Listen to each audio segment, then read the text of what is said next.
Nike air का ये जंपमैन लोगो Michael Jordan की जिस ओरिजिनल इमेज से इंस्पायर हुआ था, उसमें माइकल जॉर्डन ने नाइकी के नहीं न्यू बैलेंस के शूज पहने थे। सिर्फ यही नहीं, 2007 में स्टीव जॉब्स ने जब पहला आईफोन लॉन्च किया तब भी उन्होंने न्यू बैलेंस के शूज पहने हुए थे। पर यह ब्रांड इंडिया में बहुत कम लोगों को पता है। प्रोडक्ट प्लेसमेंट से लेके मार्केटिंग और फ्यूचर गोल्स, बहुत सारी चीजें आपको ये वीडियो सिखाएगी। तो चलिए करते हैं वीडियो की शुरुआत और जानते हैं इसका इतिहास। 20वीं सदी की शुरुआत में ब्रिटिश एम्पायर बहुत तेजी से नीचे आ रहा था। 1903 में राइट ब्रदर्स ने पहला एरोप्लेन बना लिया था। यूएस एक पावरफुल देश बन रहा था। विलियम जे राइली इंग्लैंड से बॉस्टन आकर बस गए थे। यहाँ पे एमआईटी और हार्वर्ड जैसी बड़ी यूनिवर्सिटी थी, बट राइली अपने इनोवेशन पे काम कर रहे थे। उनका फोकस सिर्फ यही पे था कि कैसे एक ऑर्डिनरी इंसान को कंफर्टेबल शूज ऑफर किए जाए। 18वीं सेंचुरी के एंड में ही एक रिवॉल्यूशन शुरू हो गया था, जब यूएस रबर कंपनी ने 1892 में रबर के सोल बेचना शुरू किए, जिन्होंने आगे जाकर 1916 में गुडियर्स के साथ टाई अप करके एक स्नीकर ब्रांड लॉन्च की, कैट्स। फिर से आते हैं हम कहानी के हीरो पे।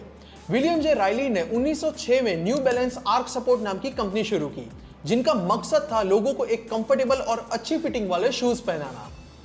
ये न्यू बैलेंस नाम कैसे रखा, इसकी भी एक मजेदार कहानी है। एक बार वो अपने घर की विंडो से बैकयार्ड में रखी मुर्गियों को चलते हुए देख रहे थे। वहां से उनको एक इंस्पिरेशन मिला। जल्दी से वो स्केचेस बनाने लगे कि कैसे चिकन्स अपना वेट डिस्ट्रीब्यूट करके और बैलेंस बनाकर बहुत लॉन्ग ड्यूरेशन तक आसानी से खड़े रहते हैं। नेचर से इंस्पायर होकर राइली ने 3 सपोर्ट पॉइंट वाली डिजाइन से न्यू बैलेंस के सपोर्ट आर्क बनाए, जिससे लोगों को एक अच्छा बैलेंस और सपोर्ट मिल सके। न्यू बैलेंस ने अभी भी मार्केट में अच्छे से पेनिट्रेट नहीं किया था। उन्होंने एग्जिस्टिंग शूज के लिए सपोर्ट आर्क बनाए और वो अपनी ब्रांड को भी वैसे ही प्रेजेंट कर रहे थे कि हमारी प्रोडक्ट आपके फुट ट्रबल को सही करेगी और आपको कंफर्ट प्रोवाइड करेगी। ये हमारे बिजनेस के लिए सबसे इंपॉर्टेंट 2 पॉइंट्स है। पहला, लोगों को डेली लाइफ में क्या ट्रबल फेस हो रही है वो आइडेंटिफाई करो और उसके सोल्यूशन के लिए प्रोडक्ट निकालो।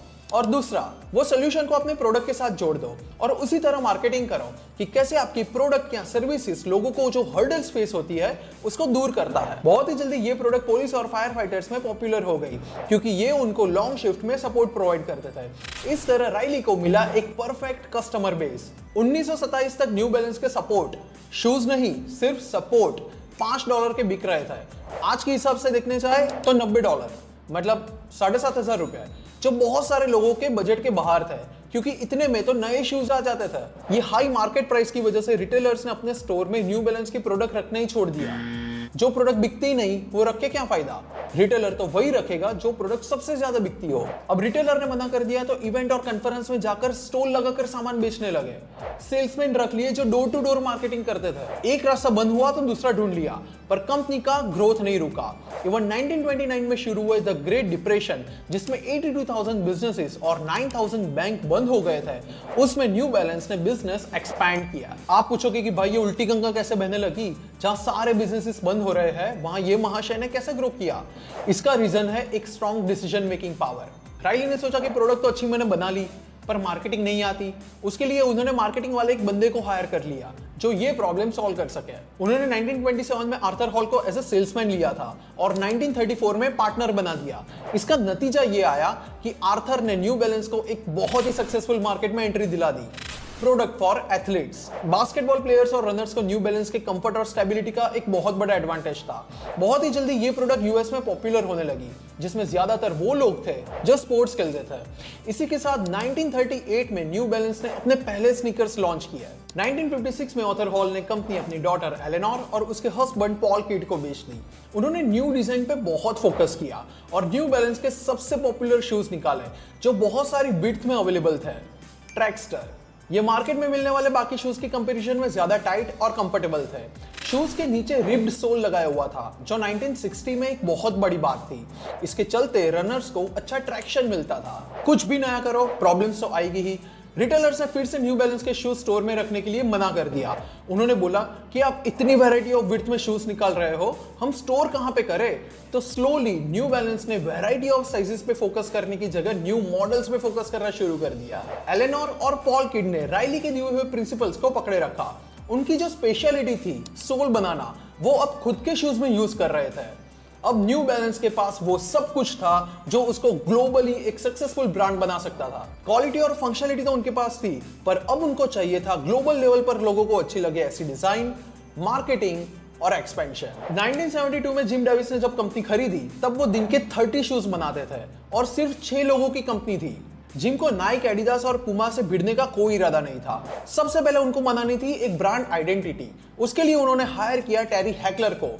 ये वही थे जिन्होंने स्टारबक्स का लोगो बनाया था। ये जो ब्रांड आइडेंटिटी की कमी थी वो 1976 में न्यू प्रोडक्ट 320 के साथ पूरी हुई।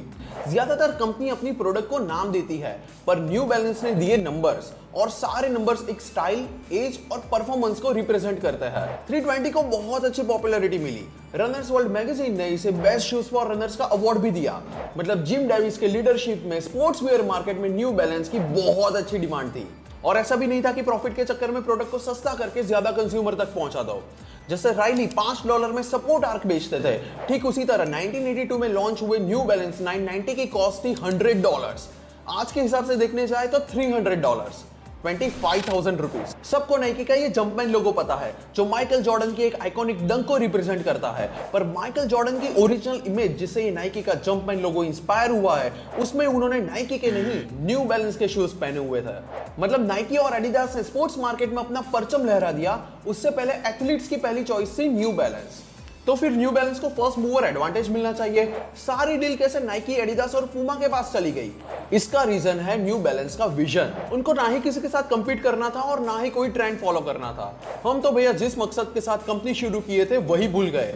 हमारा काम था कॉमन लोगों तक अच्छी प्रोडक्ट पहुंचाना। तो कंज्यूमर पे फोकस करके कैंपेन्स रन किए कि भाई ये है आपके एवरीडे वियर शूज, कूल और ट्रेंडी नहीं है, रिलायबल और फंक्शनल है। 2007 में स्टीव जॉब्स ने जब पहला आईफोन लॉन्च किया था तब भी उन्होंने न्यू बैलेंस के शूज पहने हुए थे। मतलब ग्लोबल लेवल पे ये कंपनी लोगों की आंखों में आने लगी। लास्ट 50 ईयर से न्यू बैलेंस कमर्शियल मार्केट में एक सेंसिबल स्नीकर ब्रांड बन के बाहर आई है।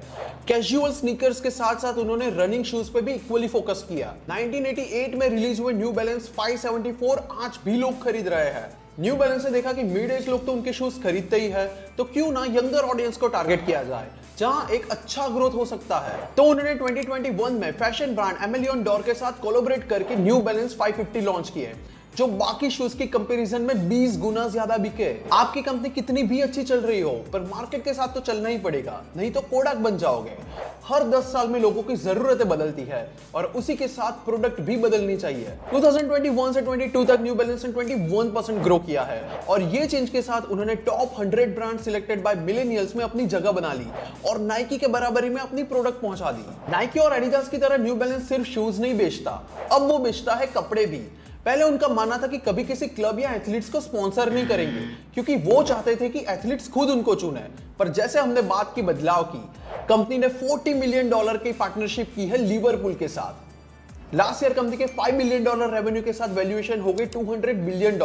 हेडक्वार्टर अभी भी बॉस्टन में है, पर ग्लोबली 6000 से भी ज्यादा एम्प्लॉइज है। 100 साल से भी ज्यादा बड़ी ये कंपनी ने आज भी अपने स्टाइल और ब्रांड आइडेंटिटी को बना के रखा है। इंडिया में ब्रांडमेंट रिटेल ऑफिशियल पार्टनर है न्यू बैलेंस के, और मिस्टर डवर है कंट्री मैनेजर, जो पहले रिलायंस ब्रांड्स के वीपी थे और इंडिया में इंटरनेशनल ब्रांड्स जैसे कि जिमी चू और वर्साचे को लीड कर चुके हैं। आज भी न्यू बैलेंस के शू बॉक्स के अंदर चिकन प्रिंटेड होता है, जो कंपनी के इतिहास को जताता है, जहां से उसका जन्म हुआ। ये मेरा पहला लॉन्ग वीडियो था, तो कमेंट्स में मुझे जरूर बताना कि आपको ये कैसा लगा। वीडियो को लाइक और चैनल को सब्सक्राइब करना मत भूलना, क्योंकि हम बात करते रहेंगे और ब्रांड्स के बारे में। Keep growing and see you in next video.